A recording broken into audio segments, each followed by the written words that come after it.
Es un gozo una vez más estar aquí delante de ustedes, hermanos, y como no, también una gran responsabilidad, como bien cada uno de ustedes lo saben.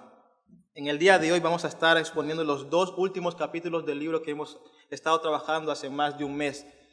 El capítulo de hoy se titula Los requerimientos espirituales de un hombre como sacerdote en su hogar. ¿Qué demanda la palabra para que cumplamos todo aquello que se nos ha dicho durante tantos sábados que venimos aquí?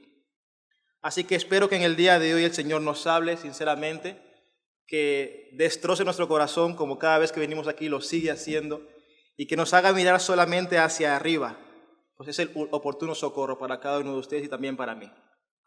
En el día de hoy, hermanos, estoy bastante gozoso porque veo que los hombres siguen siendo constantes en la venida de aquí y esperamos que cada uno de ustedes mantenga ese fervor de seguir buscando al Señor, no solo aquí en comunión, sino también en lo individual. Amén. Que sean bendecidos y que el Señor respalde su palabra. Vamos a leer primeramente, a plantar la base de este capítulo en 1 Timoteo capítulo 3, versículos del 1 al 7. Lo tienen ahí en la pantalla también para aquellos que no han traído o no pueden mirarlo de manera física en las Biblias. 1 Timoteo capítulo 3, del 1 al 7, dice así, lo leeré y luego haré una pequeña oración también. Palabra fiel es esta: si alguno aspira al cargo de obispo, buena obra desea hacer. Un obispo debe ser, pues, irreprochable, marido de una sola mujer, sobrio, prudente, de conducta decorosa, hospitalario, apto para enseñar, no dado a la bebida, no pendenciero, sino amable, no contencioso, no avaricioso, que gobierne bien su casa, teniendo a sus hijos sujetos con toda dignidad. Pues si un hombre no sabe cómo gobernar su propia casa, ¿cómo podrá cuidar de la iglesia de Dios? No un recién convertido, no sea que se envanezca y caiga en la condenación en que cayó el diablo. Debe gozar también de una buena reputación entre los de afuera de la iglesia, para que no caiga en descrédito y en el lazo del diablo. Señor y Padre Celestial, ante ti venimos una vez más, Señor, en un acto de humildad, reconociendo, Señor, que has escogido a los más débiles, a los más incapaces para poder predicar tu palabra, Señor.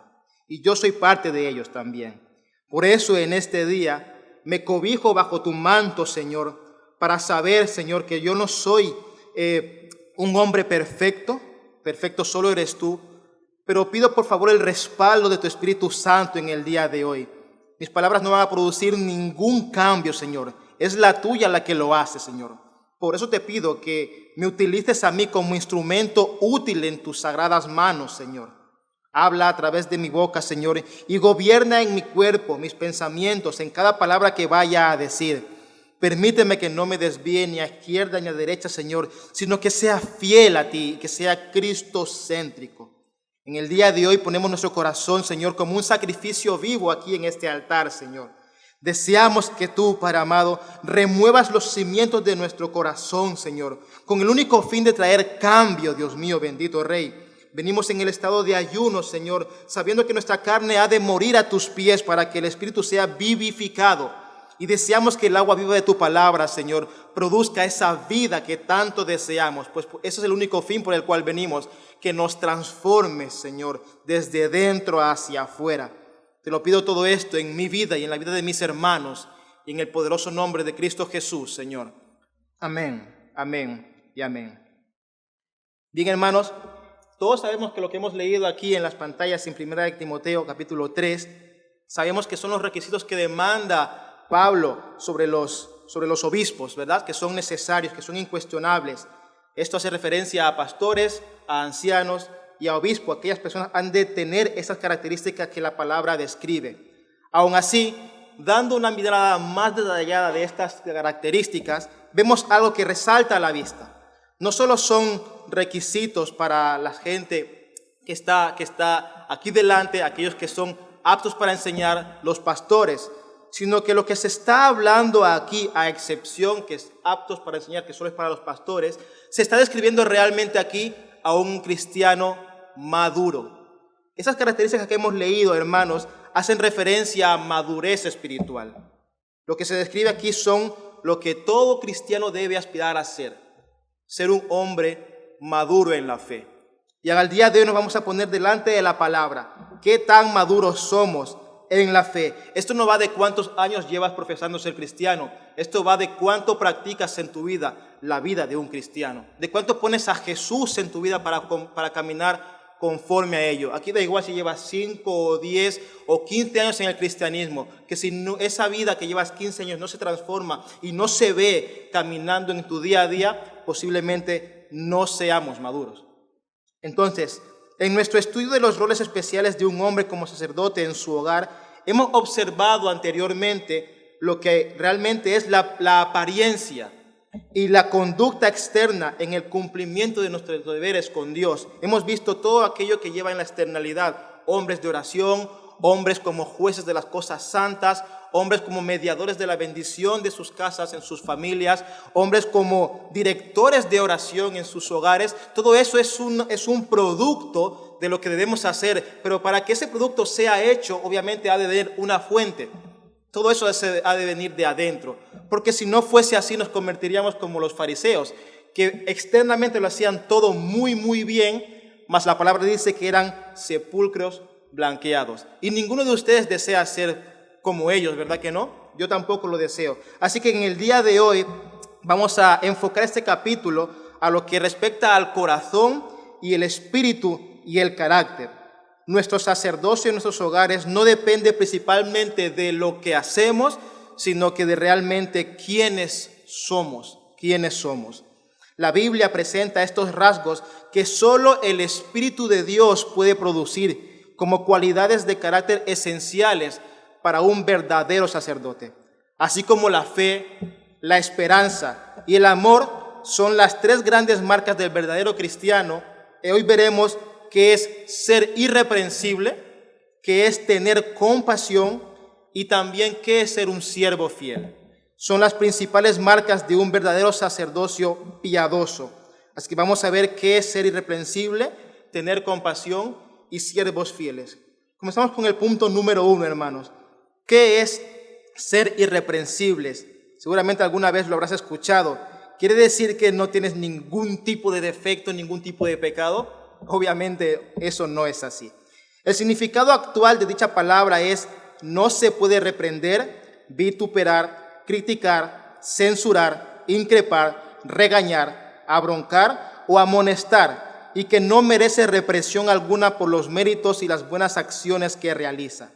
En el ejemplo que hemos leído, en el libro que hemos leído, se nos dan 2 ejemplos de personas que fueron realmente irreprensibles. Uno de ellos fue Job y el otro fue Zacarías, el padre de Juan el Bautista. No es de extrañar que el Señor lo eligiera, porque el carácter del padre podríamos decir que fue plasmado también en su hijo, pues Juan el Bautista fue un hombre irreprensible.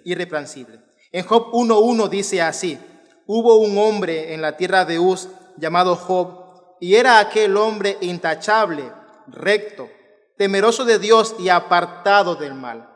Job era irreprensible o perfecto en el sentido de ser moralmente completo. ¿Qué quiere decir que un hombre sea moralmente completo?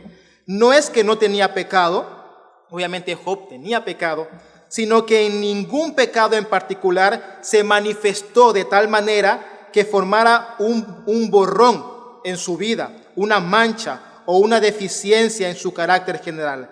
Lo que nos está diciendo, hermanos, es que un hombre irreprensible no ha de dar motivos por los cuales se les puedas corregir de manera externa, de manera abrupta. El hombre normal, el hombre como tú y como yo, tiene pecado, pero nuestro pecado no puede salir de tal manera como para que nos estén corrigiendo en cada momento. Amén. Entonces, Job formaba parte de esas personas. Era un hombre moralmente completo, aún con fallos, pero sus fallos no eran lo suficientemente grandes como para que continuamente le estuviesen corrigiendo, reprendiendo, quitando cualquier tipo de autoridad. En Lucas también, capítulo 1, desde versículos 5 al 6, dice: hubo en los días de Herodes, rey de Judea, cierto sacerdote llamado Zacarías, del grupo de Abías, que tenía por mujer una de las hijas de Aarón, que se llamaba Elisabet. Ambos eran justos delante de Dios, y se conducían intachablemente en todos los mandamientos y preceptos del Señor, y dice que ambos eran justos delante de Dios, los dos. La descripción en realidad se aplica tanto a Zacarías como a su esposa Elizabeth, lo cual refuerza la idea de que si un hombre es irreprensible, es de vital importancia que su esposa lo sea también. Muchos hombres desean servir en las iglesias y desean un ministerio público, pero ¿qué es lo que dice su esposa de ellos? Incluso aquí en nuestra iglesia hay un requisito bastante claro de que todo aquel hombre que desea servir, aparte de preguntársele cómo es su vida de oración, su vida de intimidad con Dios, se le pregunta también a su esposa si realmente lo que dice con sus palabras ese hombre es corroborado por ella. Pues si hay disparidad entre la palabra de ese hombre y la palabra de la mujer, muy posiblemente, al menos aquí en esta iglesia, no vamos a servir. Entonces lo que tú dices ser ha de ser corroborado por tu familia, porque si no serías considerado un falso o un tirano llevado al cinismo que solo quiere reconocimiento público cuando tu propia casa se está desfalleciendo. Amén. Incluso me hace pensar a mí en una experiencia personal que tuve en mi antigua iglesia. En mi antigua iglesia tuve el privilegio de también servir, llevar ciertas cosas, y se me decía que sí, que estaba muy bien, que todo estaba bien hecho, pero había un defecto en mi vida, que era mi esposa, se me dijo alguna vez, que mi esposa no reflejaba el carácter que debería reflejar y por lo tanto yo no estaba capacitado para servir. Y aún así me dejaron servir, fíjate lo ilógico que era. Entonces mi inmadurez me llevó a mí a hablar con mi esposa, a atacarle de una manera no adecuada, incluso a intentar meter presión como para que llegara a cumplir el estándar que yo me había hecho. Eso es inmadurez, hermanos. Y tú puedes decir, ¿acaso no habías leído 1 Timoteo capítulo 3? Claro que lo había leído, claro que había pasado mis ojos por esa palabra, pero yo llegué a entender esto a través del estudio de la palabra. Leer la palabra está muy bien, es edificante, pero si deseas que las verdades de Dios claven en tu corazón como un ancla, has de estudiar la palabra de Dios. Y yo me di cuenta de esto ahora cuando estoy en esta iglesia, cuando comenzamos a estudiar los requisitos que un hombre debe cumplir en la palabra y en su carácter.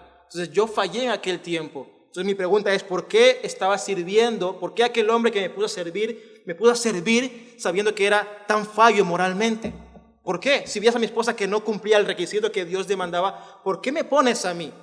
Entonces eso fue un fallo muy garrafal en mi vida. En mi primer año de matrimonio fue bastante duro porque no fui bien instruido, tampoco había estudiado demasiado la palabra del Señor y tuvo consecuencias muy graves que a día de hoy el Señor ha sido misericordioso y ha restaurado todo aquello que yo por mi propia fuerza tumbé. Así que, hermanos, la irreprensibilidad ha de ser parte de un hombre y también es necesario que tu esposa también lo sea, como Zacarías y Elizabeth. Irreprensible significa sin defecto moral obvio en su reputación, moralmente completo. Como sacerdotes de nuestros hogares no debemos tener defectos espirituales. ¿Y qué lecciones podemos sacar de ser irreprensibles? Tenemos 4 lecciones para poder sacar a partir de esta premisa. La primera de ellas es, primero, el sacerdote irreprensible en nuestro hogar, ser uno de ellos, es un objetivo realista y alcanzable. Esto no es una utopía, esto no es un inalcanzable. Sabemos por la palabra de Dios que al menos 2 hombres fueron moralmente irreprensibles. Humanos como tú y como yo fueron irreprensibles. Y esto es algo que Job era y esto es algo que Zacarías era. Estos 2 hombres eran irreprensibles, manifestaron un carácter completo en sus vidas. Debido a que estos hombres pudieron ser irreprensibles, no nos está permitido cambiar esta responsabilidad. Tú y yo no podemos decir que esto no puede ser parte de nuestro carácter, puesto que hombres humanos como tú y como yo lo pudieron hacer y está registrado en la palabra. No podemos huir ante tal responsabilidad. Cambiar este tipo de requisitos sería un insulto hacia Dios y sería como decirle que se equivoca en dicho requisito. Sería como decirle a Dios, Señor, tú mandas irreprensibilidad, pero creo que te equivocas, porque eso es un inalcanzable y eso sería una blasfemia muy grande. ¿Cuál es el problema por el cual tú y yo a veces no mostramos esa irreprensibilidad que la palabra demanda? ¿Cuál es el principal problema por el cual estamos expuestos? Obviamente es el pecado, nuestra carne, pero estos hombres también eran humanos. también tenían pecado en sus vidas. ¿Cómo puede ser que ellos llegaran y a día de hoy muchos de los hombres que estamos aquí no llegamos? Una de las razones que te puedo decir puede ser esta. El problema principal puede ser que el nivel de entrega del cristianismo, del cristiano a día de hoy, es tan bajo, es tan carnal y es tan superficial que a veces la vida de aquellos que dicen ser cristianos es muy inconsistente con la que dicen tener, y encima es descaradamente defectuosa. El nivel de cristianismo a día de hoy está muy bajo. Lo peor, que ese nivel de cristianismo está llegando a la iglesia y toda la gente que está en las iglesias cree que ese es el correcto. Cree que ese nivel tan bajo de entrega es al cual tú y yo debemos aspirar. Y eso es una gran mentira que el enemigo ha metido en las iglesias. Y muchos hombres la están comenzando a aceptar. Creen que solo venir a la iglesia y sentar y calentar una silla es lo único que deben hacer para manifestar el carácter de Cristo. Eso es una gran mentira que está haciendo mella en la iglesia de Dios. Está haciendo mella, está haciendo mucho daño, muchísimo. Por eso decir hoy palabras como la palabra lo dice, frases como sin santidad nadie verá al Señor, como dice en Hebreos 12:14, o niégate a ti mismo y toma tu cruz y sigue. Esas frases a día de hoy, cuando tú las dices, rechinan en el corazón de muchas personas y en muchos hombres. Pueden llevar a que nos tachen de religiosos, de fanáticos, de fariseos que niegan la gracia de Dios. ¿Quién eres tú para juzgar? Lo hemos escuchado muchas veces, ¿verdad? Quizás te lo hayan dicho alguna vez. Esas palabras que están en la Biblia, mucha gente no las escucha, ni las quiere escuchar. Y dicen que tú eres el religioso, que tú eres el que está mal, mas sin embargo es lo que la palabra dice. Pero tú y yo no debemos conformarnos a lo que este mundo demanda. El estándar no lo pone el mundo, el estándar lo pone Dios. Está ahí, es imbatible, no se puede mover, es inamovible, como así el carácter de Dios mismo es. No está sujeto a cambio. Amén. Entonces tú y yo debemos luchar para conseguir ese carácter. Es un objetivo realista y alcanzable a la luz de la palabra, a la luz de la palabra. El verdadero carácter de un cristiano puede y no debe tener deficiencia moral ante los ojos de su familia y su prójimo. Entonces yo pregunto una vez más, ¿vivimos lo que profesamos? Si deseásemos servir en esta iglesia o en cualquier tipo de lugar, si preguntaran a nuestras esposas qué vida llevamos en la casa, ¿sería un veredicto favorable para llevar a cabo esa obra? ¿Qué es lo que hacemos en nuestra vida privada? ¿Vivimos lo que profesamos? Filipenses capítulo 2, versículo 15 dice así: haced todas estas cosas sin murmuraciones ni discusiones, para que seáis irreprensibles y sencillos, hijos de Dios sin tacha, en medio de una generación torcida y perversa, en medio de la cual resplandecéis como luminares en el mundo. Resplandecéis como luminares en el mundo. Así que, hermanos, primer punto, lo que estamos hablando aquí es alcanzable. Es alcanzable, no es un imposible. Podemos aspirar a ello y en el futuro Dios quiera que lo consigamos en base a sometimiento, santidad y búsqueda en el Señor. Amén. Punto número 2. Segundo, ser un sacerdote irreprensible en nuestros hogares es un objetivo necesario y crucial en nuestras vidas. Ser irreprensible es una base para todo lo demás. De aquí parte todo eso. Nuestro carácter ha de ser formado por esta cualidad para que todo aquello que va adelante sea formado bajo ese cimiento. O sea, el fundamento en cierta manera de donde se sostienen los otros 5 roles que hemos leído antes es la irreprensibilidad, un objetivo crucial. Punto número 1 de esta parte, de este segundo punto. Si somos moralmente defectuosos, mira las consecuencias que puede producir no ser irreprensible en tu vida diaria, en tu vida con tu familia. Si somos moralmente defectuosos, no podremos interceder por nuestras familias. Nuestra capacidad de ser el intercesor en oración será trastornada. Tú no podrás orar con tu familia, por tu familia, si no eres irreprensible. Tu capacidad de orar no va a ser efectiva, va a ser muy mermada hasta el punto que dice que va a ser trastornada. Salmos capítulo 66 del 18 al 19 dice: si observo, está hablando el propio salmista, si yo observo de manera personal iniquidad de mi corazón, el Señor no me escuchará, pero ciertamente Dios me ha oído Él atendió a la voz de mi oración. Si tú observas que hay algún defecto en tu carácter, en tu vida, y que encima es constante, y has buscado y has mirado la iniquidad de tu corazón con tus propios ojos, dice la palabra que el Señor no te va a escuchar. No te va a escuchar. Pero aquí el salmista actúa en arrepentimiento y dice, pero ciertamente Dios me ha oído. Él atendió a la voz de mi oración. No dice si tengo iniquidad. Hemos hecho un autoexamen de conciencia personal. La luz de la palabra y su estudio diligente ha sacado a manifiesto nuestro pecado. ¿Cuánto estudiamos la palabra para que sus ojos, los ojos de Dios, se atraviesen a través de los nuestros y podamos ver nuestras deficiencias? Esto demanda un autoexamen, y los autoexámenes no son cómodos, hermanos. No son cómodos. Tú puedes recibir verdades de otras personas, puedes hablar con muchos hombres y te pueden decir la verdad a tu cara, pero tú puedes decir, eso es mentira, él lo ve así, es su forma, su perspectiva de verme a mí. Pero cuando tú te ves sinceramente el estándar al cual debes tener, el carácter que debes profesar y no ves que estás llegando, cuando tú eres consciente de ello y eres humilde para reconocerlo, eso pega muy fuerte. Eso pega bastante fuerte, hermanos. Hemos actuado en humildad, reconociendo ese fallo y confesándolo para que el Señor atienda a nuestra oración.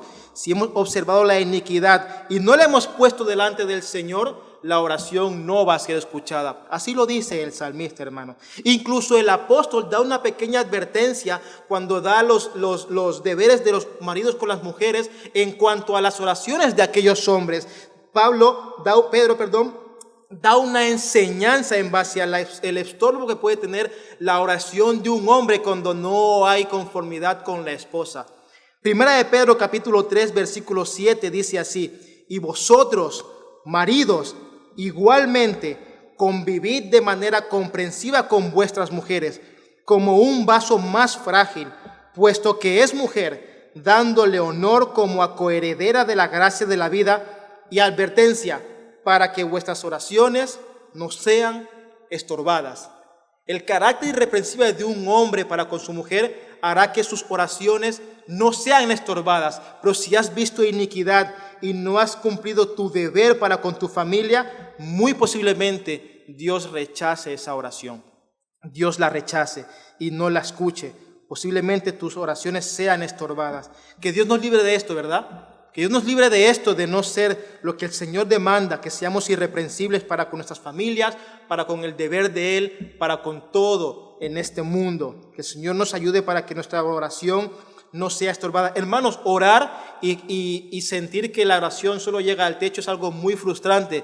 No sé si te ha pasado alguna vez, a mí me ha pasado, seguramente a ustedes también. ¿Sabes que cuando no estás bien con el Señor, cuando estás decaído por algún tipo de motivo, saber que el único que puede cambiar tu situación es Dios, y ese Dios no escucha la oración, es un sentimiento muy duro, es un sentimiento de ahogamiento? Sabes que tus palabras no están llegando arriba y solo pides por misericordia y bondad del Señor.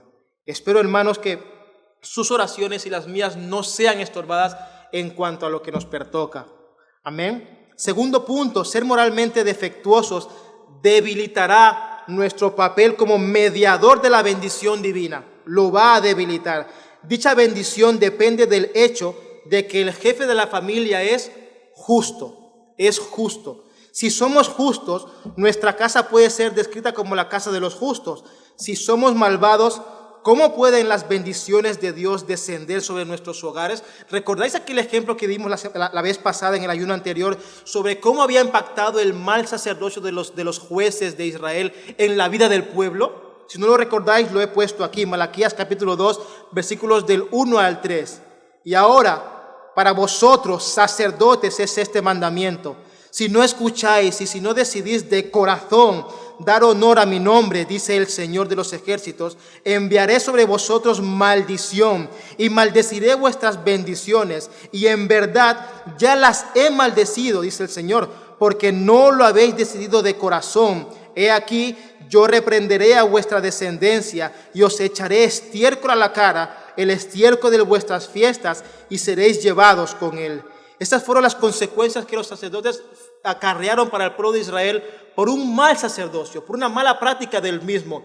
Dijimos también que el hombre era el mediador, era aquel tubo que el Señor utilizaba para derramar vida eterna hacia su familia. ¿Somos ese tubo para bendición para nuestras familias o somos de maldición? ¿Estamos dispuestos a acarrear la consecuencia que conlleva no llevar a cabo ese rol? ¿O estamos dispuestos a pagar el precio que el Señor demanda para que la bendición del Señor llegue a nosotros y a nuestras familias? ¿Qué tipo de sacerdote eres? No es que si no lo eres o lo eres, de serlo lo eres. La pregunta es, ¿eres uno bueno o eres uno malo? ¿Qué somos en el nombre del Señor? El Señor nos manda a que si somos defectuosos en ello, no vamos a ser mediadores de la bendición.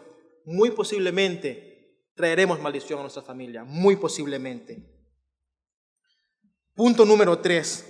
La falta de reprensibilidad socavará nuestro papel como directores del culto religioso e instructores de las Sagradas Escrituras. Carecemos de autoridad moral ante los ojos de nuestras familias si no tenemos un caminar irreprensible. Nuestras esposas e hijos son muy conscientes de todas las inconsistencias de nuestras vidas. Aunque no lo creáis o no os deis cuenta, vuestras esposas, mi esposa, mi hijo y vuestros hijos son muy conscientes de nuestros defectos. Otra cosa es que os lo digan o no, pero son muy conscientes cuando tú dices A y actúas como B. Son muy conscientes de nuestros fallos. Si nos excusamos a nosotros mismos de todas las cosas que hacemos en contra de las convicciones que hemos establecido a partir de las Escrituras, nuestras propias acciones, lo que vamos a hacer, o sea, si lo que decimos no va acompañado con lo que profesamos, nuestras acciones podrán ser sobre nosotros un cargo de hipocresía, nos van a hacer ver como unos hipócritas en toda regla, y nuestras familias tendrán un carácter de cinismo hacia nosotros. Realmente es algo muy duro, y esto lo he visto no en esta iglesia, al menos al día de hoy, pero sí lo he visto en otros lugares. Hombres que dicen ser cristianos, que dicen que llevan bien la palabra del Señor, pero tú ves el impacto de esos hombres en sus familias y es trastornado. Es muy difícil. Incluso en el tiempo atrás se me dio el privilegio de llevar una célula y habían jóvenes en ese hogar. Y uno de ellos le decía, su padre profesaba ser cristiano, incluso decía hablar en lenguas en la iglesia, decía ser un varón de Dios. Cuando se me dio la oportunidad de integrarme en esa familia, hablé con los hijos de este hombre y le dije, ¿por qué no vienes a la iglesia, joven? ¿Por qué no vienes con tu familia, con todos ellos? Y ese joven me dijo, es que la vida de mi padre en la iglesia es muy diferente a la que aquí en casa. Le dije, ¿por qué? Y me comenzó a decir un sinnúmero de cosas que el padre no hacía bien, ¿no? Entonces yo le dije, eso no es excusa para que no vengas a la iglesia, para que no busques de Cristo.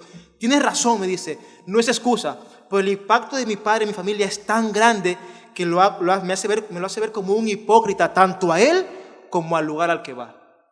Eso fue muy duro para mí, hermano, porque ciertamente no es excusa de que el joven no venga a la iglesia por el carácter de su padre, pero es un gran peso el carácter que ese hombre había manifestado en su casa, al punto de decir, no quiero saber nada de Dios, no quiero nada de ese Dios que mi padre dice profesar ser. Y lo curioso es que ese hombre hablaba en lenguas, decía que era un gran erudito y qué fuerte, ¿no? Qué fuerte. Que Dios nos libre que en el futuro nuestros hijos puedan crecer y vayan a decir esas palabras de nosotros. No, es que mi padre lo que está allí en el púlpito no es ni siquiera la suela de los zapatos de lo que realmente es en casa. La hipocresía y el cinismo producido en el corazón de nuestras familias puede ser abrumador, abrumador. Y eso hará que tú no seas un buen sacerdote. ¿Y cómo vas a predicar a tu familia si no es consistente lo que vives con lo que haces? ¿Cómo vas a decirle, sentémonos esta tarde a compartir la palabra? ¿Quién? ¿Tú vas a compartir la palabra? Pues si tú eres así, ¿con qué carácter moral vas a corregirlos? No hay sustento en eso, hermanos. No hay sustento alguno. No hay sustento. Que el Señor nos ayude a ser unos hombres dignos de su profesión. Y finalmente, si no somos irreprensibles, dañaremos nuestro papel como jueces en las cosas santas. Cuando tenemos que justificarnos constantemente por un camino de pecado, no podemos mantener un buen discernimiento ni la sensibilidad moral necesarios para este papel.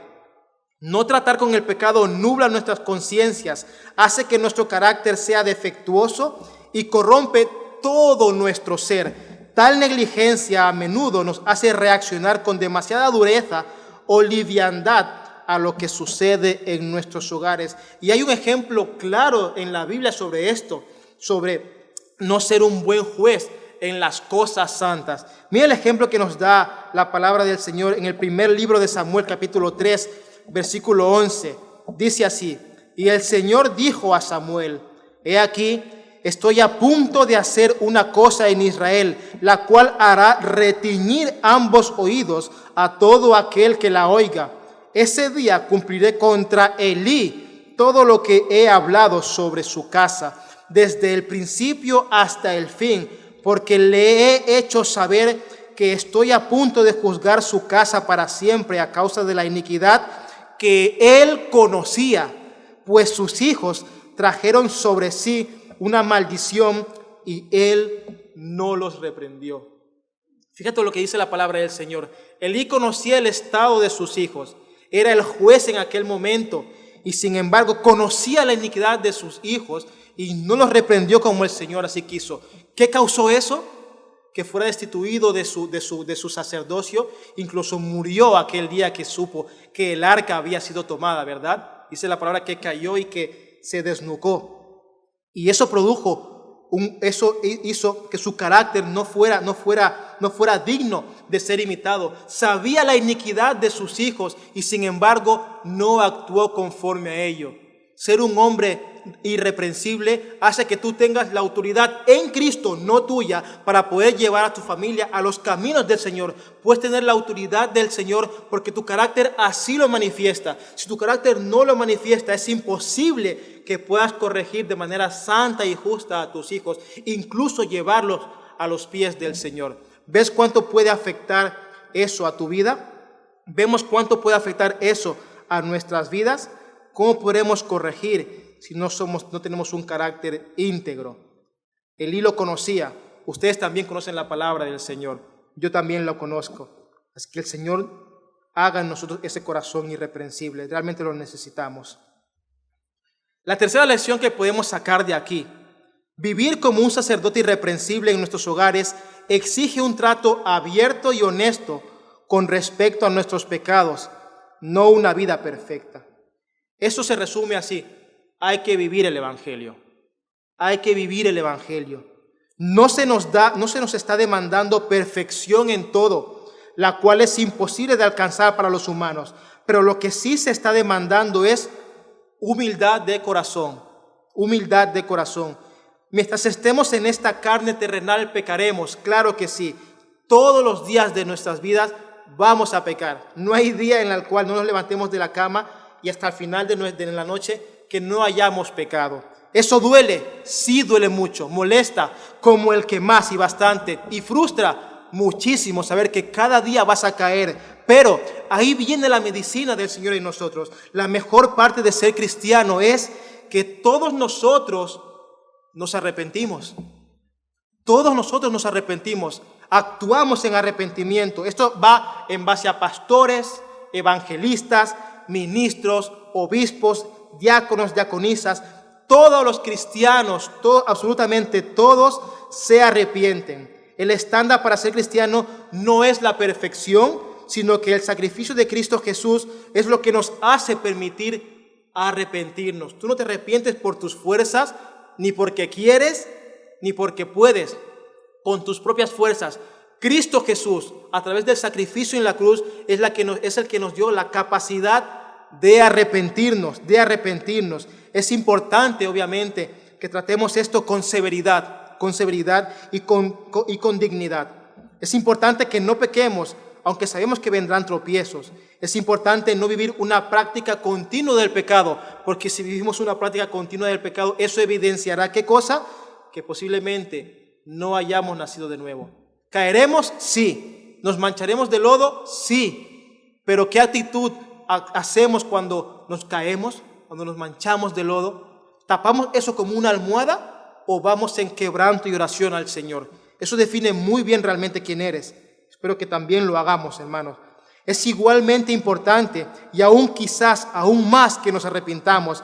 David cometió un adulterio y se arrepintió. Si cometemos adulterio y no nos arrepentimos y nos dirigimos a un destino muy diferente al que David. Entonces el Señor nos da la oportunidad de ser transparente con nuestras familias, de tratar el pecado con severidad. Mira lo que dice 1 de Juan capítulo 2, versículo del 1 al 2. Hijitos míos, os escribo estas cosas para que no pequéis. Y si alguno peca, abogado tenemos para con el Padre, a Jesucristo el justo. Él mismo es la propiciación por nuestros pecados, y no solo por los nuestros, sino también por los del mundo entero. El Evangelio nos da la oportunidad de hacerlo así. La gracia de Dios consiste en esto, que podemos volvernos a Él y ser irreprensibles una vez más y una vez más y una vez más. Pero no podemos seguir negándonos a lidiar con nuestros pecados. No podemos seguir negando esa realidad. La diferencia entre los cristianos y los que no lo son, ojo, no es el que uno peca y el otro no, sino que los cristianos se arrepienten cuando pecan. Por lo tanto, parte de nuestro papel como sacerdotes irreprensibles delante de nuestras familias es la humilde confesión de pecado para con ellos. La humilde confesión de pecado para con ellos. ¿Cómo podemos saber si somos sacerdotes irreprensibles delante de nuestra familia? Si nunca nos hemos arrepentido frente a ellos, lo más probable es que no lo seamos. Si nunca hemos actuado de manera sincera con nuestras familias en base a nuestros pecados, de manera abierta y honesta, posiblemente no somos un sacerdote irreprensible. Una de las marcas de un verdadero cristiano es que éste todavía continúa confesando sus pecados y Cristo continúa perdonando sus pecados y limpiándolo de toda iniquidad e injusticia. Una de las marcas de un verdadero creyente es que continúa hablando a su familia, publicando su pecado conforme a lo que Cristo hace también en nosotros y la familia lo perdona. Y te pregunto, hermanos, ¿has confesado alguna vez tu pecado en un culto familiar? ¿Sabe tu mujer cuál es tu principal lucha? ¿Tus hijos han visto pedirles perdón por tu mal procesar? ¿Lo han visto alguna vez? ¿Has una vez acudido a tu esposa en lloro y diciéndole, cariño, he fallado en esto, ayúdame con esta lucha? Eso demanda humildad, eso demanda sacrificio. Si vuestras mujeres no saben cuál es vuestra mejor lucha, quiere decir vuestra mayor lucha, quiere decir que no os conocen, hermanos. Es verdad que no hay que contarle absolutamente todo a las mujeres. Mi mujer no sabe todo en base a mis luchas, soy sincero, no lo sabe todo porque posiblemente puede que cause algo contraproducente en su vida. Hay que ser muy sabio en ello, pero hay que ser humilde. Hay que reconocer nuestras fallas y hablar con ellas, hablar con ellos, decirles que no somos perfectos. Fíjate lo que dice aquí también. Una vez hayamos expuesto nuestro pecado, hablado humildemente con ellos, hemos de hacer una confesión sincera por ellos y debemos respaldarla con frutos apropiados de arrepentimiento. Nuestras familias no tienen que vernos actuar perfectamente, pero tienen que vernos tratar de lidiar con el pecado. Esto no dice que tú te pongas a dar latigazos en la espalda para que ellos vean cómo luchas contra tu inmoralidad, contra tu mal gestión de las finanzas. No quiere decir que lo hagas externo para que ellos vean que estás luchando, sino que tu carácter propio hará que tú desees luchar contra ellos. Y tú podrás decirle a ellos, cariño, estoy luchando con esto. Hazme partícipe de esto, ayúdame a orar con esto, coge mi mano, esta noche oremos por ello para que me ayude el Señor a luchar contra mi pecado, ya sea mal genio, ya sea egoísmo, negligencia en nuestras familias, cualquier cosa o cientos de cosas hará que tú luches de una manera proactiva con tu pecado, incluso hará que tu mujer y tus hijos oren por ti, para que vean que no eres infalible, que eres muy falible, pero que eres tan humilde que los pones a ellos en este carro a luchar todos juntos para que todo eso sea cambiado por la gloria del Señor. ¿Cuánto haces partícipe a tus familias en la lucha con tus pecados? ¿Se lo has dicho alguna vez a tu mujer, ayúdame en esto?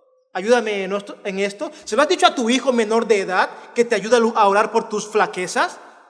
Eso demanda humildad, hermanos, demanda humildad. Y déjame decirte, no pierdes autoridad al manifestar tu debilidad.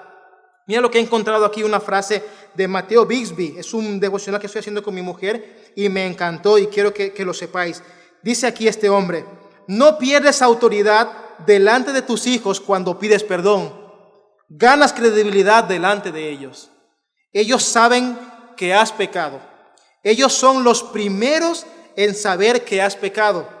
No estás perdiendo absolutamente nada, sino que tu transparencia en reconocer tu pecado les va a ayudar a ellos en su relación contigo y también en su relación con Dios. Fíjate qué precioso. Cuando leí esto impactó profundamente mi vida. El hecho de que yo me confiese mis pecados con mi familia no hace que pierdas autoridad, como mucha gente cree que al confesar, al manifestar debilidad, pierdes autoridad con tu familia. Es totalmente lo contrario. En Cristo es diferente. Ellos saben que pecas y tu transparencia les hace ver a ellos que tu relación con Dios es importante, así como también la de con ellos. Amén, hermanos. Demando y exijo, hermanos, que cada uno de nosotros podamos vivir esta verdad. Podamos vivir esta verdad. Confesar nuestros pecados a nuestras familias es algo grato, es algo digno, es algo que debemos hacer.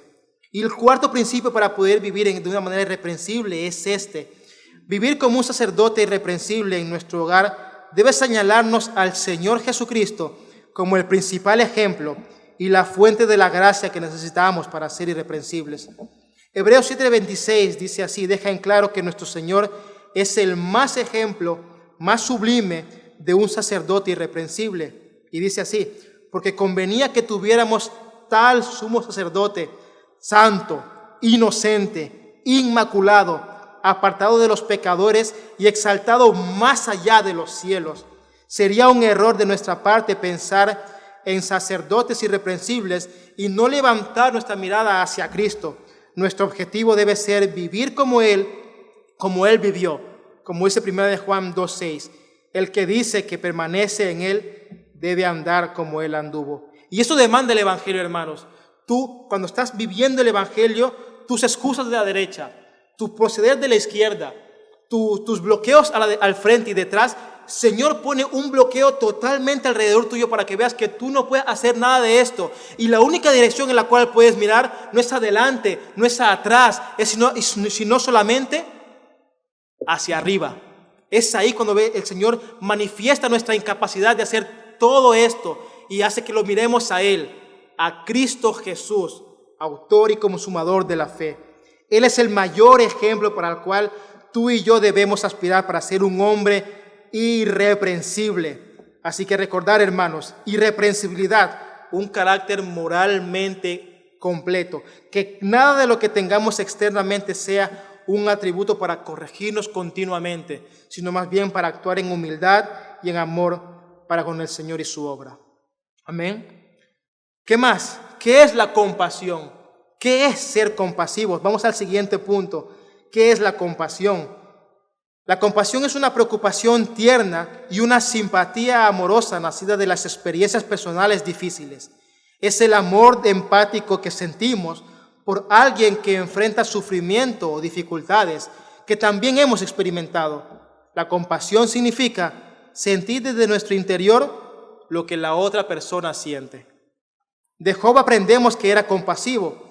Cuando Job dijo de sus hijos, quizá mis hijos hayan pecado y maldecido a Dios en sus corazones, lo dijo como un hombre experimentado en el mal del corazón humano, las tentaciones del mundo y las luchas peculiares de la juventud. Muy posiblemente Job era compasivo porque en su juventud ya había hecho lo que sus hijos habían hecho, ya había experimentado la maldad de su corazón y posiblemente como tenía una práctica vivida de su juventud, sabía que sus hijos posiblemente podían haber maldecido a Dios porque él quizás en su juventud también lo había hecho. Él sabía muy bien incluso que en una celebración legítima de una fiesta de cumpleaños podía convertirse en ocasión para que sus hijos cometieran pecados graves. O sea, Job tenía una experiencia vivida de lo que podía haber pasado. Eso me da a entender a mí que este hombre en su juventud muy posiblemente también había fallado en este tipo de característica. Eso fue una experiencia personal para Job. Pero esta experiencia surgió su tierna preocupación por sus hijos. No dijo, si mis hijos han maldecido a Dios en sus corazones, entonces nunca más volveré a hablar con ellos. Él no dijo eso.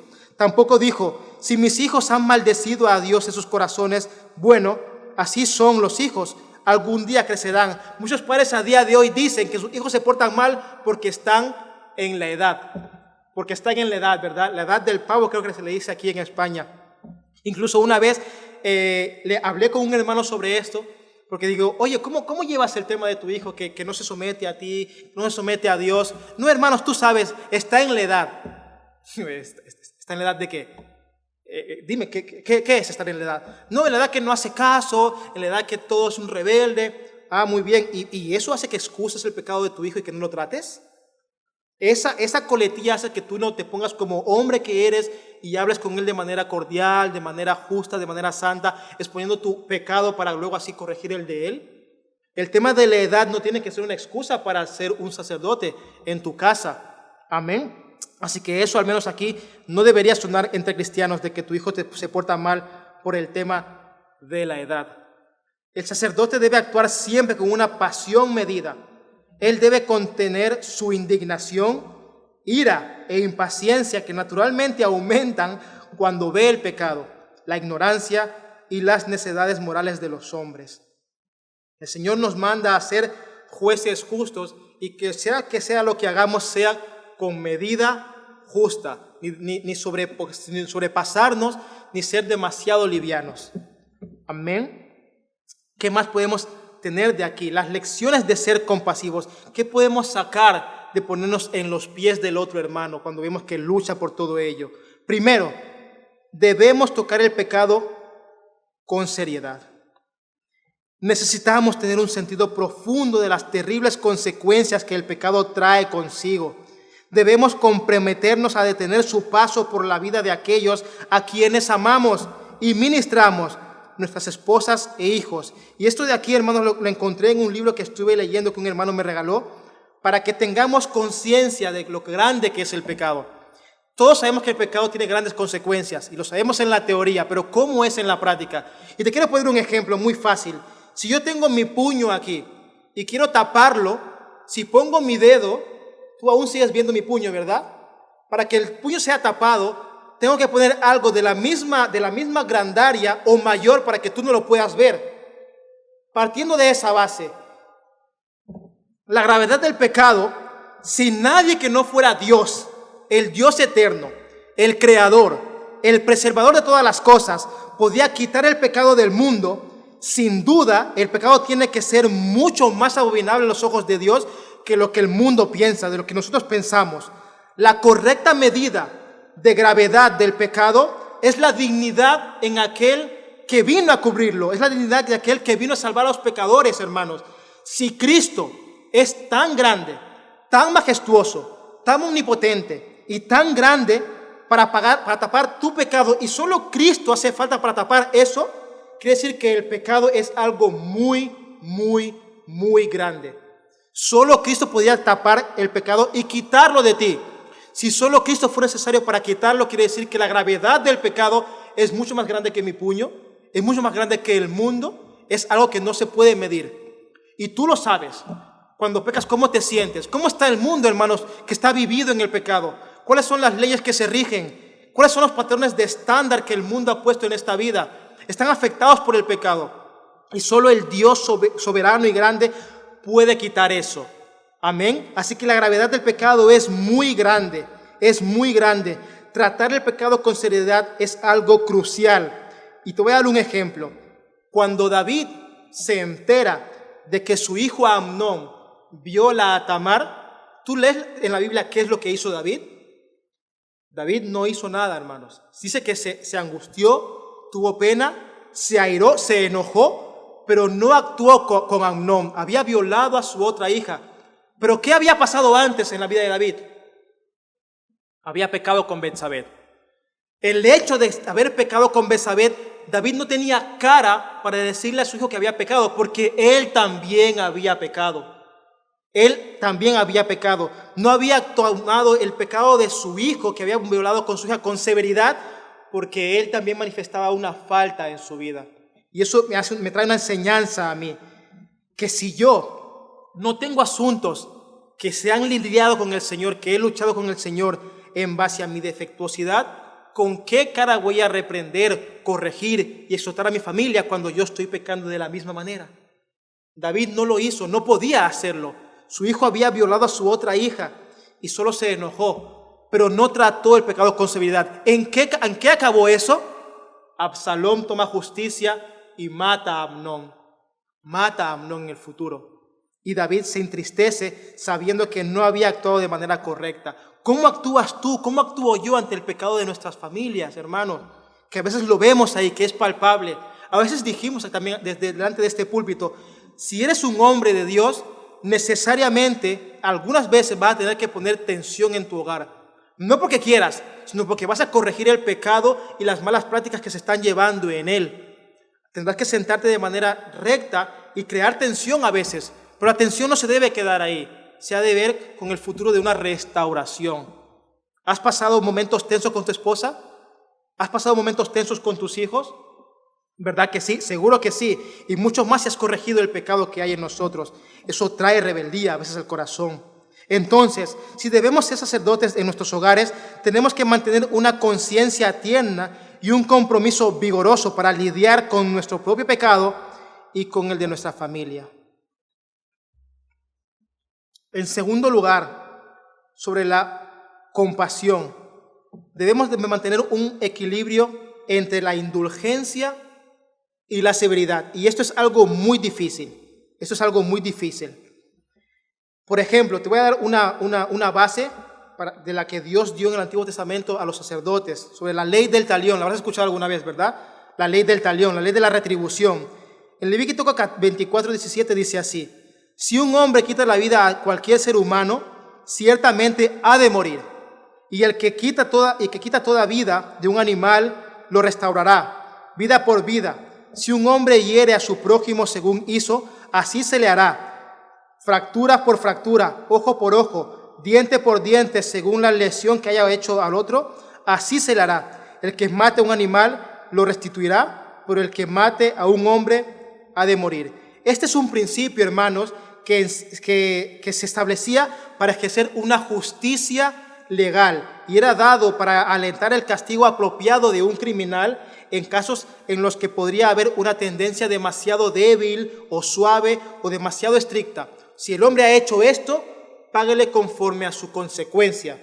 Entonces, ¿qué saco yo de esta enseñanza?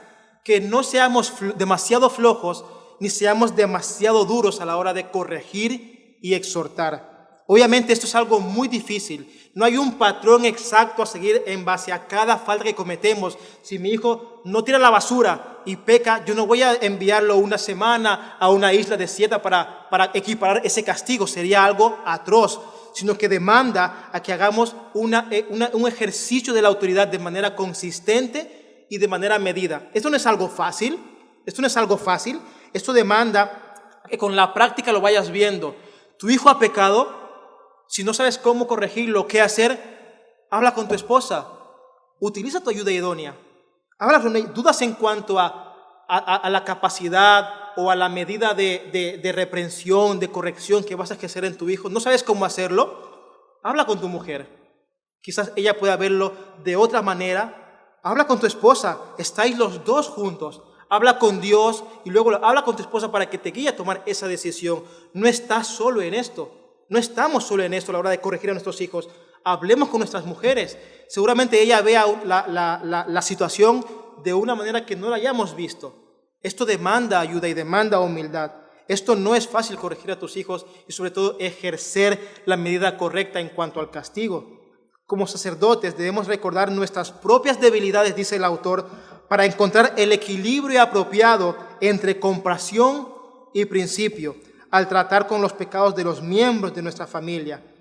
Y sobre todo teniendo en cuenta esto, que el fin de toda reprensión, de todo cambio, de todo castigo, no es el hecho de ejecutarlo, sino que es el hecho del cambio, de producir cambio en el corazón de nosotros y también de nuestras familias. A eso va relacionado el siguiente punto. Siempre debemos tratar con los pecados de los miembros de nuestra familia con miras a su restauración, al favor divino y la bendición. En cada situación de disciplina, en cada confrontación, en cada decisión, uno de los factores decisivos en cómo lidiar con aquellas cosas que debería ser el interés espiritual del pecador. Tú corriges, tú hablas, tú exhortas, no por el simple hecho de hacerlo, sino con el fin de restaurar a tu familia, de restaurar a tu hijo. Porque si no te convertirías en un fariseo, hermanos. Nuestra respuesta debería venir con una emoción medida. Siempre debemos pensar, ¿cuál es la mejor manera de tratar con una persona así? Con el propósito de traerla de regreso a Dios. Debemos tomar en serio tanto el pecado, así como la necesidad del pecador. Mateo 18:15 dice así: y si tu hermano peca, ve y repréndelo. Y si él te escucha, has ganado a tu hermano. Ese es el fin de toda reprensión y de toda corrección. Ganar el alma de tu hermano, ganar el alma de tu mujer y también ganar el alma de tu hijo. Amén. Que no solo se quede en la corrección, sino que hay que verlo con miras de la restauración espiritual de ellos y también de la nuestra. Y número 4, debemos mirar al Señor Jesucristo como el gran ejemplo y fuente de toda compasión. Así lo dice la palabra del Señor. La guía y fuerza que necesitamos para ejercer un sacerdocio así vendrán solamente cuando miremos a Jesús, el autor y el consumador de nuestra fe. Hebreos 4, del 14 al 16 dice así: teniendo pues un gran sumo sacerdote que trascendió los cielos, Jesús, el Hijo de Dios, retengamos nuestra fe, porque no tenemos un sumo sacerdote que no pueda compadecerse de nuestras flaquezas, sino que uno que ha sido tentado en todo como nosotros, pero sin pecado. Por tanto, acerquémonos con confianza al trono de la gracia para que recibamos misericordia y hallemos gracia para la ayuda oportuna. Oh sí, Señor, deseamos esto. Deseamos ir confiadamente a tu trono, Señor, para recibir la gracia y la ayuda en el momento adecuado. Deseamos ser irreprensibles, deseamos ser compasivos, sentir el dolor de los hermanos, y eso demanda lo que siempre hemos dicho aquí: relacionarnos los unos con los otros. No hay cristiano individual que prospere, no hay cristiano individual que prospere. La palabra demanda: confesaos vuestros pecados unos a otros, orad por ellos. Lo vimos en Santiago, ¿verdad? Hace unas semanas atrás. Orar con él, con los pecados, para que aquellos pecados sean sanados y sean curados. Eso demanda una vida congregacional, relacionarnos para la gloria del Señor. Hemos visto que hemos de ser irreprensibles, un carácter perfecto, perfecto moralmente. Hay que ser compasivos, sentir las flaquezas y las debilidades de los demás hermanos para poder manifestarlo así, viendo como siempre a Jesucristo como el mayor estandarte para poder hacerlo. Y también se nos demanda aquí fidelidad. Fidelidad. ¿Qué es ser fiel? ¿Qué es la fidelidad? Nuevamente, veamos primero el ejemplo de Job. Job, como veis, Job está en todo el libro. Job era un hombre que era ocupado, tenía negocios, familias, muchos siervos, y sin embargo todo eso no impidió que manifestara un carácter irreprensible, compasivo y fiel. Se nos hace ver como a Job como un humano que cumplió con las directrices del Señor. Y tú y yo también somos humanos que hemos de cumplir con las directrices que manda el Señor. Eso es algo alcanzable, porque así la Biblia lo dice. Así Job hacía siempre, dice en Job 1:5. Literalmente el texto dice que todos los días, el énfasis está en la consistencia de Job como sacerdote en su hogar. Él era veraz y digno de confianza. Su familia podía contar con él cada vez que llegaba la hora señalada del sacrificio familiar. Job estaba ahí, Job estaba allí haciendo su trabajo. Podemos inferir de esto que en todas las otras responsabilidades que Job hacía, también hacía de manera correcta. Era un sacerdote digno de seguir en su hogar. Él también fue fiel. Me trae a la mente el ejemplo que nos contaron hace tiempo sobre el pastor, sobre el padre del pastor Israel Sanz. Se nos contó una vez, escuché una historia en que Israel Sanz, cuando se levantaba por la mañana e iba a la sala, veía absolutamente todos los días a sus padres clavados de rodillas. Y eso impactó verazmente la vida de Israel Sanz. Ver todos los días a su padre orando allí en la sala de su hogar, decía: eso me hace ver a mí que soy un hijo querido. Y transformó mi carácter, para yo poder ser aquel que Dios quiere que sea. Hoy en día el pastor Israel San es un hombre muy usado por Dios, y solo aquellos que lo saben, como el pastor Juan Manuel, saben que ese carácter no es simple apariencia, sino que es un carácter formado para la gloria del Señor. Ese impacto de ver a su padre día tras día, 24/7, orando en la sala de su hogar, impactó la vida de ese hombre. Y yo quiero ser ese hombre, hermanos. Yo deseo ser ese hombre, de que mi hijo y mi familia vea que soy un hombre que busca del Señor, de que soy débil, de que no soy capaz de hacer nada bueno y que mi dependencia y constancia dependen del Señor. Que vean en mí un carácter irreprochable, de que digan, mira, ese hombre es incapaz, ese hombre tiene muchos defectos, pero su confianza está en el de arriba, que es el Señor. Y deseo que tú también lo seas. Y deseo que lo anheles en tu corazón, ser ese hombre que tenga una capacidad de ejercer un ministerio de manera habitual, constante y consistente. Amén. Deseamos ser constantes en esto. Un sacerdote fiel es aquel que continúa haciendo sus responsabilidades todos los días. Esta fidelidad tiene dos aspectos. Incluye fidelidad hacia el Señor, relación vertical, y en segundo, un aspecto se relaciona con el pueblo de Dios, relación horizontal. Como vimos anteriormente, el papel vital del oficio de sacerdotal es restaurar a los pecadores hacia el Señor. Debemos desempeñar nuestro papel de manera cuidadosa, confiable y fiel. Y como no, también tenemos lecciones en base a la fidelidad que nos demanda el Señor. Primera lección que sacamos a la hora de ser fieles. Como sacerdotes en nuestros hogares debemos mostrar constancia perseverante o fidelidad en nuestros deberes. Y la constancia es, por así decirlo, el primer paso en el que tú y yo fallamos. Al menos yo. Muchos hombres luchamos con la constancia de leer la Biblia, de estudiarla, de orar, de ayunar, y es lo primero que solemos fallar. ¿Cuántas veces no te has puesto un propósito de este mes voy a levantarme a las 6 de la mañana y voy a orar todo este mes? ¿Y lo has cumplido? Si lo has hecho, para la gloria de Dios, gloria a Dios. A mí me ha costado mucho ser constante y aún así me cuesta, pero esto es un precio que se ha de pagar.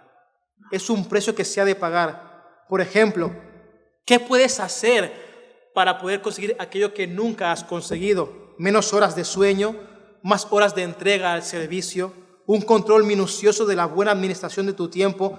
Y resaltado esto, si quieres conseguir algo que nunca has conseguido, entonces deberás comenzar a hacer cosas que nunca has hecho. ¿Cuántas veces te has tomado seriamente tu vida espiritual? ¿Cuántas veces has dicho, yo deseo hacer esto y deseo cumplirlo? ¿Cuántas veces has ayunado en la semana, en el mes? ¿Cuántas veces has manifestado el carácter de Cristo? ¿Y qué has hecho para conseguirlo? Si lo que has hecho hasta ahora no ha funcionado, posiblemente has de cambiarlo, porque has hecho cosas que no han producido el fruto esperado. Has de comenzar a hacer cosas que son diferentes, a poner en práctica la palabra del Señor. Nuestras esposas e hijos deberían contar con nosotros para la celebración del culto regular en la familia. ¿Haces cada día culto en tu casa o al menos uno a la semana, 2, 3? ¿Cuánto horas con ellos? Si no lo has hecho, es algo que tienes que cambiar.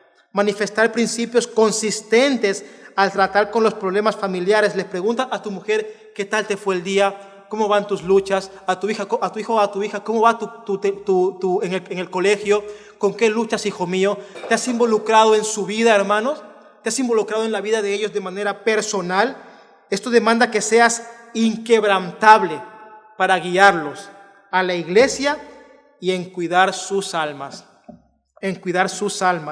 Demanda ser inquebrantables.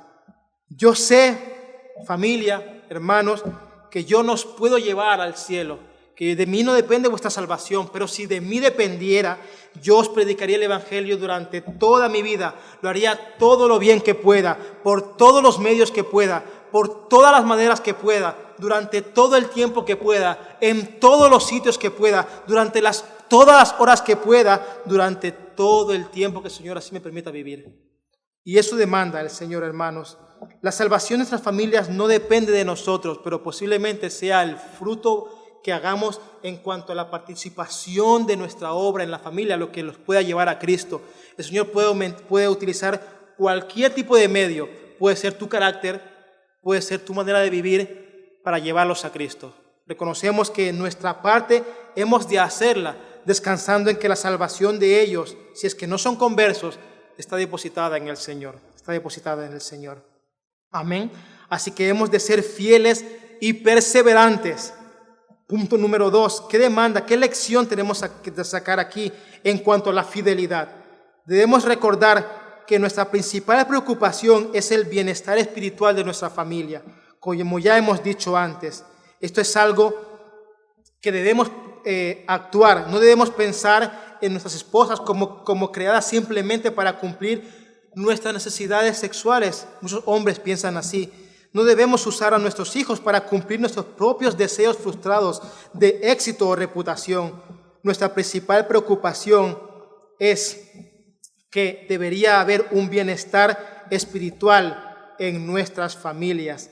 1 Corintios 15:58 dice así: por tanto, mis amados hermanos, estad firmes, constantes, abundando siempre en la obra del Señor, sabiendo que vuestro trabajo en el Señor no es en vano. Y eso trae esperanza a mi corazón. Nada, absolutamente nada de lo que yo haga va a ser visto en vano en los ojos del Señor. Y deseo que tú también reposes en ello. Absolutamente nada va a ser desechado fuera. Todo va a ser considerado en el Señor. Los obispos, ministros, hombres de vuestros hogares, esforzaos, pagad el precio. Puede que pronto recibáis lo que tanto habéis cosechado. Amén. La palabra así lo dice, que el Señor, nada de nuestro trabajo es en vano. Todo lo que hagamos que sea para la restauración de nuestras familias. Si hacemos lo mejor para ellos, colocando sus necesidades ante las nuestras, encontraremos mucha satisfacción legítima en ellos. Y finalmente, hermanos, para acabar todo esto, como siempre, nuestro ojo no está en Job, no está en Zacarías, no está en ningún hombre, sino en Cristo Jesús, el Señor. Finalmente, como sacerdotes en nuestro hogar, contemplamos a nuestro propio sumo sacerdote, el gran ejemplo y la fuente de un ministerio sacerdotal fiel. Nadie ha realizado un ministerio más fielmente que el Señor Jesucristo. Un verdadero cristiano sabe eso en su cabeza al leer las Escrituras y también en su corazón por la fidelidad del Señor en su propia vida. Que en el final de nuestros días podamos decir lo que Pablo le dijo a los corintios. 1 Corintios capítulo 11:1. Sed imitadores de mí, como también yo lo soy de Cristo. Familia, sed imitadores de mí, como yo también soy de Cristo. Ya hemos visto, hermanos, que se nos demanda ser irreprensibles, tener compasión y ser fieles, y que el modelo perfecto para conseguir estos requisitos está en Cristo Jesús, en base a sometimiento, constancia, perseverancia y total dependencia de su Espíritu Santo. Eso es todo por esta parte, hermanos. Oremos, por favor. Señor y Padre celestial, Rey eterno, Rey de gloria, en el día de hoy te doy gracias por tu santa palabra. Señor, estamos de acuerdo que has elegido a uno de los siervos más incapaces, más débiles y más poco elocuentes para llevarla a los oídos de mis hermanos. Pero yo, Señor, dependo totalmente de ti. Que tu palabra cale en nuestros corazones, Señor. Que veamos el estandarte que tú ya has puesto, Señor, para poder cumplirlo. Y al ver nuestra incapacidad, Señor, dependamos totalmente de ti, oh Cristo Jesús. Pon irreprensibilidad en el carácter de mis hermanos. Pon compasión de ver la flaqueza de los demás para poder ser partícipe en la lucha de todo ello, Señor. Y sobre todo, Señor, pon fidelidad, no al hombre, sino a ti, Señor, para poder manifestarla en nuestra vida privada, en nuestra familia, Señor, y cómo no también en la congregación. En el día de hoy, tu palabra ha sido expuesta y deseamos que sea vida en cada uno de nosotros, Señor. Te lo pido todo esto bajo la autoridad y por el nombre de Cristo Jesús, Señor. Amén, amén y amén.